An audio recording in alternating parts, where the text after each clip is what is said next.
The 2024 NFL mock draft you're about to see originally aired on our NFL Draft YouTube channel. If you haven't already subscribed, we're going to start re-ramping up our coverage there. So go over there to get more free NFL Draft videos. YouTube.com/chatNFL.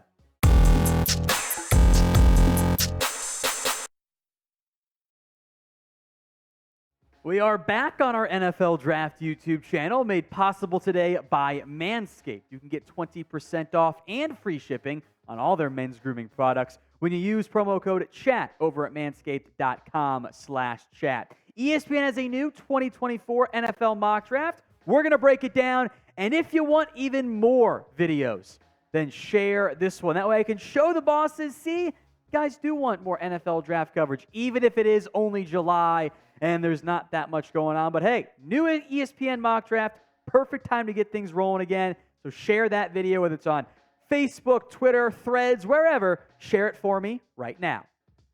We'll go pick by pick. Do not blame me for where your team is drafting, but of course you can still complain in the comments section. Arizona at number 1 overall. That is Caleb Williams.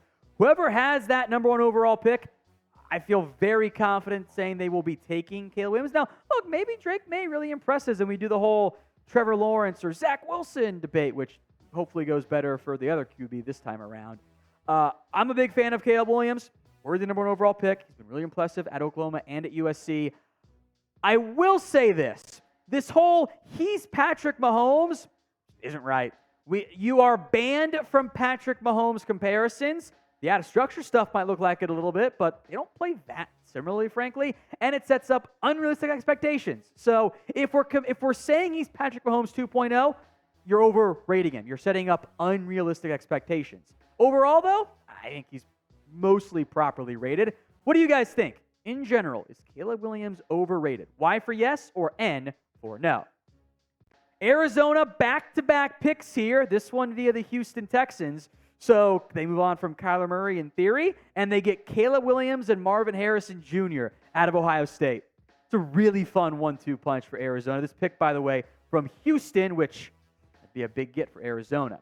Tampa at number 3, yeah, that means they're going quarterback. It means the Baker Mayfield, Kyle Trask situation did not pan out very well. Drake Maye, who I am a big fan of, he gives me some Justin Herbert vibes, maybe not quite the same instant impact or as good, but I'm a big fan of what Maye brings to a team. He'd be a fantastic top 5 pick.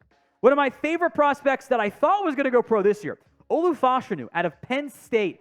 I think he would have been the first tackle taken had he turned pro. He's still super young, going back to Happy Valley for one more year. Colts picking at number 4. There's your bookend left tackle who we had mocked Fashanu to Indy several times leading up to him returning to Penn State this past year.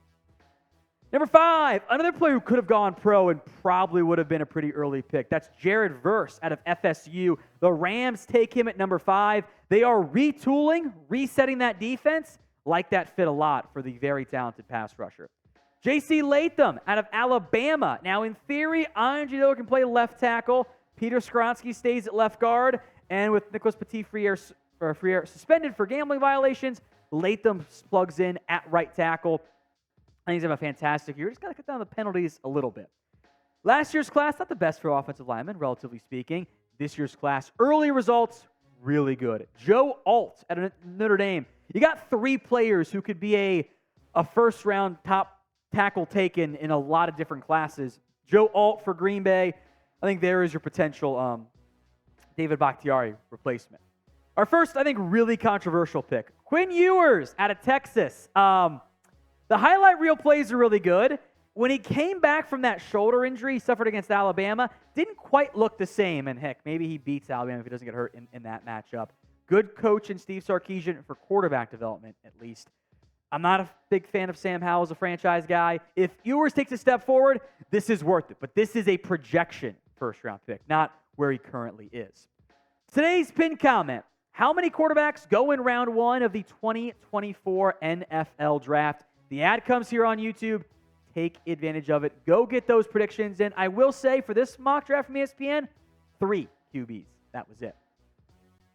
Number 9, Kool-Aid McKinstry. Elite name alert. Now, if you're picking at number 9, you might need a quarterback. But corner, I think, is the biggest need right now for the Las Vegas Raiders. I think McKinstry is your next great Alabama corner, and Dallas Turner, another fantastic name, is the next great Alabama edge rusher. The Bears have a desperate need for a pass rusher. I think Turner, maybe more so than Jared Verse, could end up being the first pass rusher taken in this year's class. Next up, the other Ohio State receiver, Emeka Egbuka, to the Chicago Bears. We'll see what happens with Chase Claypool. You do DJ Moore. You spend some draft picks. I'm not sure receiver is the single biggest need, but hey, you know what? Abuka's a good fit for a Bears offense that will want to maximize Justin Fields. The Patriots at 12, and doesn't this feel like a very Patriots draft pick? Brock Bowers, who is up there in terms of, Kyle Pitts level prospect at tight end. A lot of expectations around him. Hunter Henry and Mike Gesicki are in the final years of their deals. Bowers in New England somehow just feels right. Now, if you haven't already heard, it is smooth sack summer. So when you're playing in the sun, make sure you are scaped from pubes to bum. Keep your balls cool and fresh this hot summer with Manscaped. The Lawnmower 4.0, part of the Performance Package 4.0. The best men's grooming products out there. They're giving you 20% off and free shipping when you use promo code CHAT, that's CHAT, at manscaped.com/chat. The Lawnmower 4.0 is the best in below the waist. Although you can use it for your chest as needed if you need to. The boxers, which producer Chris is wearing right now. So he told me he did not show or look. That's an HR violation. But 20% off and free shipping on the fantastic Performance Package 4.0. Comfortable boxers, ball toner, ball conditioner, and the Weed Whacker 2.0 if you got some extra hair in your ears or nose, or maybe your dad needs it as a gift as well. Get 20% off and free shipping with code CHAT over at manscaped.com/chat. 20% off and free shipping with that code and the URL. Links in the comment section and the description of today's show. Fun pick here at number 13 overall, Braylon Trice, maybe the least known player since he plays for the Huskies. And, well, we do know, unfortunately, that the West Coast doesn't get as much attention there. But Trice had a ton of pressures last year. Falcons could use some more pass rush help if they don't. Some guys can take a step forward this year at least. Trice is a good fit. Mason Smith out of LSU. This one, again, is a projection pick in terms of what he could become. He tore his ACL last year, didn't play very much, but he's got a great size-speed combo. It's does he take that next step forward in 2023? The Giants at number 15. Rome Odunze, another Washington Husky, as they've got some good players this year, the Huskies do. Look, the Giants still have some question marks at wide receiver. 6'3", 200 pounds, listed weight right there. He went for over 1,000 yards last season. Maybe that's a legitimate wide receiver one for the Giants. Denver just loves adding pass rushers. Now, JT Tuimoloau hasn't played a ton or been super productive so far, but that Penn State game where he had the very rare 2 sacks, 2 interceptions, I think a forced fumble mixed in there as well, that's really good production. So, in theory, breakout year coming for Tuimoloau. As we get to the Ohio State portion of today's mock draft, apparently, Michael Hall Jr. Again, this is massive projection here. He had 290 snaps all season last year. He was really good in those snaps. They did not trust him as a run stopper. If that gets better, then he'll play more and have a potential big-time breakout year. It's a lot of projection for a part-time player, though, for me to put him in the top 20, but the talent is there. Now, our goal on our NFL Draft channel is 5,000 subs. We are 413 away. So hit that sub button right now, youtube.com/chatNFL for more free NFL Draft videos. More OSU players. I think sometimes the draft community falls in love with OSU guys. I've seen mocks with 8 Ohio State players in round 1. Just not going to happen. But Donovan Jackson is a very quality starting guard, and that is an area of concern for Miami, so I get the mindset there. Drazon Newton out of Illinois, little bit undersized, 6'2", 295, but 14 tackles for loss, 5.5 sacks. He'd be a fun fit for a Seattle defensive line that could maybe use one more impact piece. I am a big fan of Christian Mahogany's game. Smells like rich mahogany in the end. At a Boston College, that's a bad joke, but whatever. It's funny. This would be the 3rd Boston College first-round alignment. Chris Lindstrom, Zion Johnson, then Mahogany.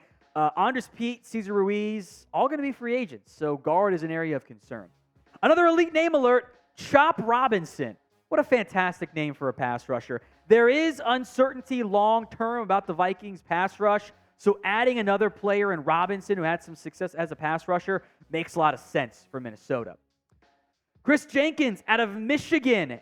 He's a little bit thinner than like a Mozzie Smith. He's about 30-ish pounds lighter, maybe even 40 at 285.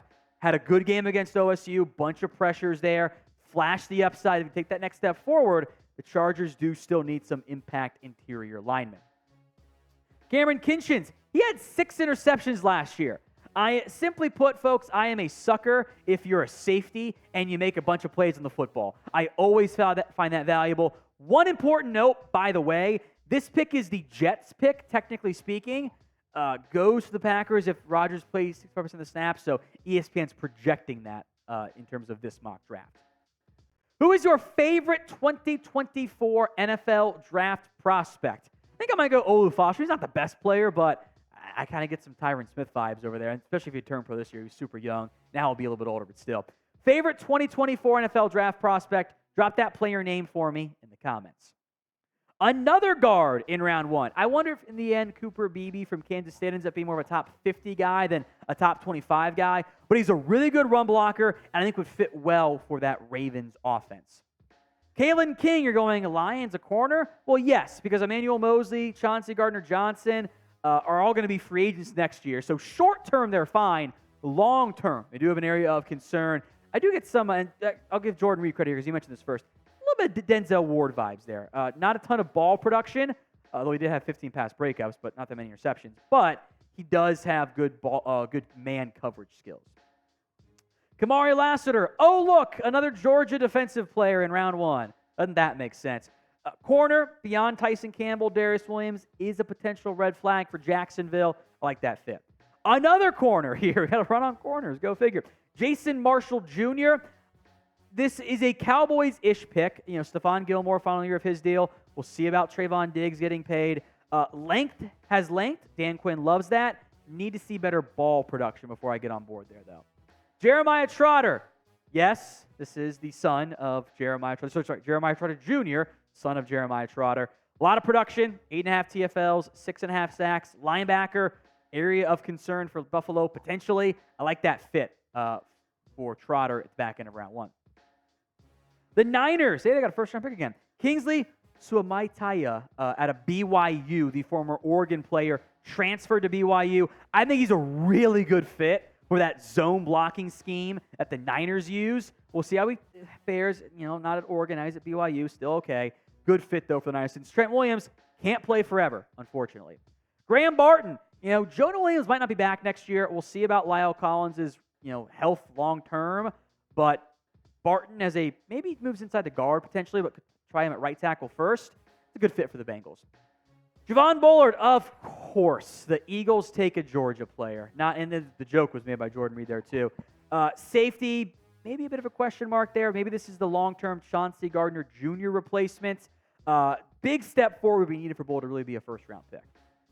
And there's a lot of projection here too. Xavier Worthy is talented, and there's a lot of big play ability in his game. I think he'd be a really fun fit in the Chiefs offense. Still needs a little bit more consistency, but if he has that year 3 breakout, he'll be in the first round conversation for sure. That is the ESPN mock draft. Who did they leave off of their 2024 NFL mock draft? What player did they just flat out disrespect? I got 5 names we'll get to here in a second, but I'm waiting from you guys first and foremost. Some other NFL draft prospects here. 2 quarterbacks. J.J. McCarthy, he's got a live arm. Got to be a better consistent passer. Michael Penix is a lefty. Injury red flags, by the way. Don't sleep on Malik Neighbors. He was pretty damn good last year for LSU as a wide receiver. I like Jatavion Sanders, a.k.a. JT Sanders. Not Brock Bowers, but a good tight end prospect, make no mistake. Cooper DeJean, by the way, another Iowa corner who could be drafted fairly early in this upcoming NFL draft.